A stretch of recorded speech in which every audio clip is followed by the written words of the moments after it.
Hey guys, I wanted to talk to you about why titanium, especially for a gravel bike, and why I chose to go with a titanium gravel bike. This is actually my second titanium gravel bike, and I can go a little bit into that reason later. But I want to focus just on the reason why I think titanium has been just taking off again, if you will, as a frame material for gravel bikes. So let's look at the different frame materials we can use. We can use carbon, tie, aluminum, steel, and there's some other stuff. People make bikes out of bamboo and different things like that. But let's focus on the main ones. Now, titanium is actually heavier than aluminum, but it's lighter than steel. And titanium gives a lot of the same property feelings of steel as far as the durability and resilience. Similar to aluminum, but aluminum is a little bit more, it's a little bit, I guess it gets corroded more than steel. Well, steel rust, but they put some things into steel, and the amazing things that they're doing with steel is like with, especially when you get into knife blades and everything like that, it's amazing what they can do with steel tubing on bikes, and Reynolds has kind of taken a lead on that with their cold work steel, that it's not even chromoly, it's some type of steel that's different. But I have chromoly steel. I actually have a Reynolds steel frame too. And I've had 4 different titanium frames.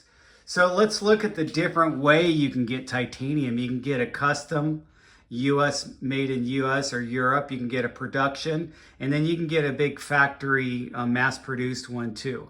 So production and factory are very similar, although production is a little bit more curated, I would think. And then obviously custom is real custom. I put the names of several different titanium frame makers out there. I couldn't find them all, but Serrata, Italian company, been around for a while. Seven, obviously, I'm going to be biased towards Seven, and I chose to use Seven. Moots, Merlin, IndyFab, Dean, number 22, Mosaic, Ericsson, DeSalvo, Coletti, Sage, Firefly, Enigma, Curve, Alchemy, Y, Van Nichols, Chumba, Stinner, 44, Stanton, Haley, Lightspeed, Linsky, Jones, Bond, Black Sheep, T-Lab, Otso, Salzo, Ribble. Anyway, the list, and then Ericsson. Ericsson is making tie now. That's the company I have my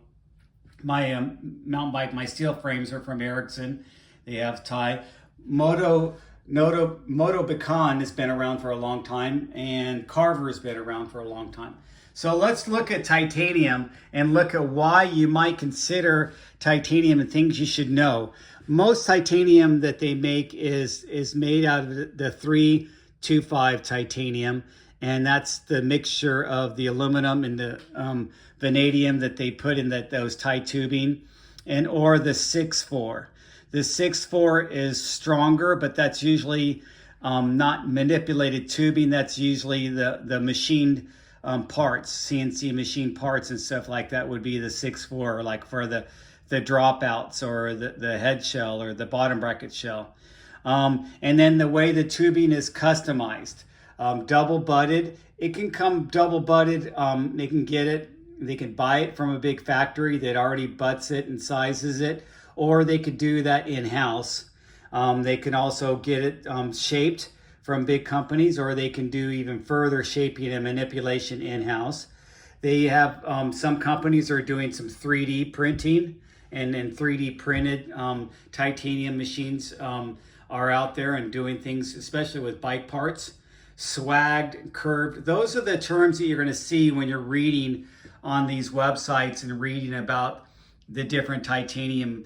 And this is why I think titanium is really, really good for mountain biking.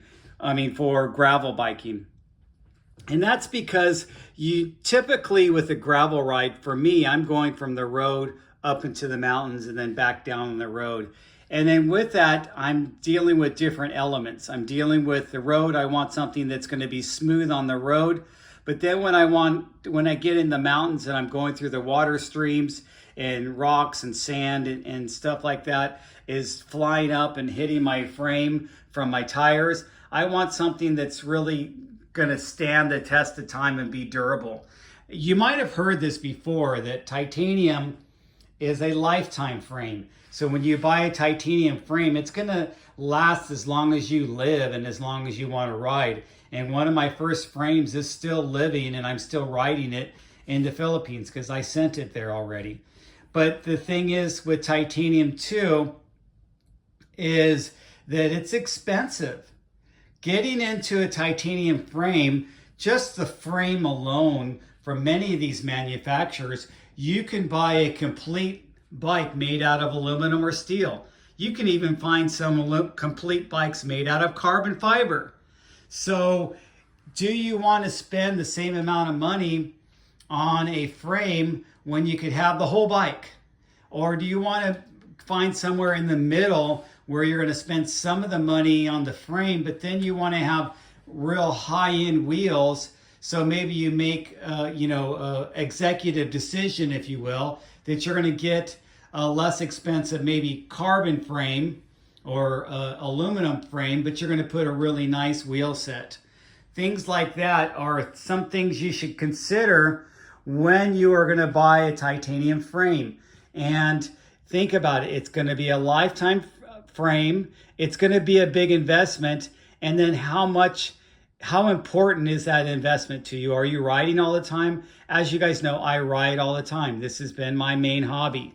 And so I like the fact that I can talk to a company. I've had 2 frames that I bought from Seven.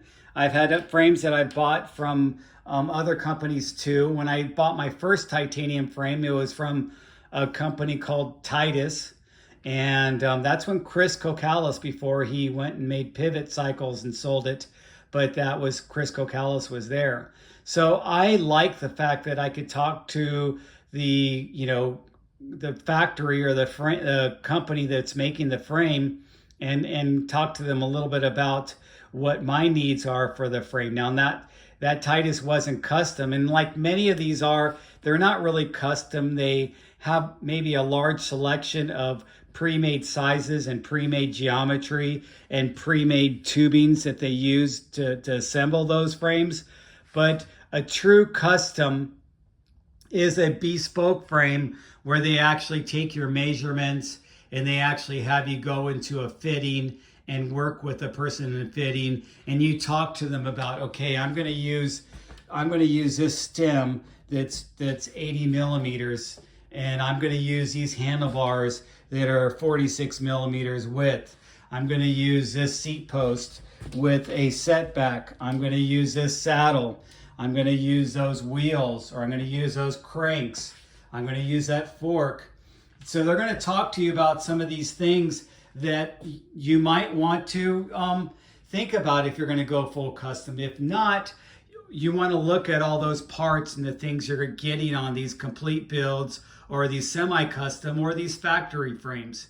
And you can literally, yes, you can buy a completely made, production titanium bike for the same price that you would just buy a frame from one of these custom makers, because it is more of a work of art when you're getting it customized for your riding needs. But then you have to weigh that and take that into consideration. How long are you going to be riding that bike? How long are you going to be on the saddle? How long do you really want to own that bike? Are you a person that buys the bike and then you sell it to your friends and then you're going to get a new bike in another couple years? Titanium really isn't, if you're going to do that, I wouldn't customize it to myself. I would get a production one, or at least something that's maybe semi-custom that has multiple sizes and has maybe a few customizable build features and things you can do with them. So think about that. I say, why Ti? I think Ti is the best thing for gravel bikes. And I would recommend that you can go to some of these sites. I found this road bike rider website that has the A through Z. Let me see what it shows here. It shows A through Z, list of titanium brands from A through Z. And I found some of these frame brands on there. I was familiar with some of these frame brands, just, you know, being a freak that likes to read about bikes all the time. So I looked them up, and I've looked up many of these manufacturers myself.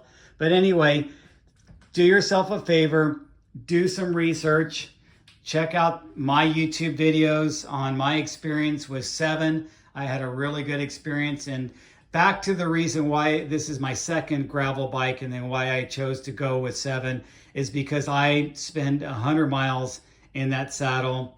And that was my goal, to do centuries every month. And I did that 8 months out of last year. This year, it's been a bad year. I haven't done that yet. But I like to be long time in the saddle. So I want something that's going to be comfortable for me. And I wanted to have something custom built with my riding, style in mind. I didn't really need a snappy and sprinty bike that I'm going to race up the hills and be in a crit race and be competitive with. I had them make this frame have the give and the flexibility for me to be more comfortable, and that's how I asked them to build this up. So that's some of the other things you could do when you go with a fully custom frame designer and frame builder. You could talk to them about that, and they will choose the tubing and build it up in the geometry that's going to accommodate that. So those are the things to consider. Thanks for watching, you guys. I just wanted to make a video about titanium just because I think titanium is the perfect material for gravel and for the resiliency and for the weatherproofing and everything else that goes along with it. And it's really, when you get into gravel, you really are into those longer rides that are off the highway on these back roads where you can just enjoy being out on your bike all day. And I will leave it at that. Thanks for watching, guys.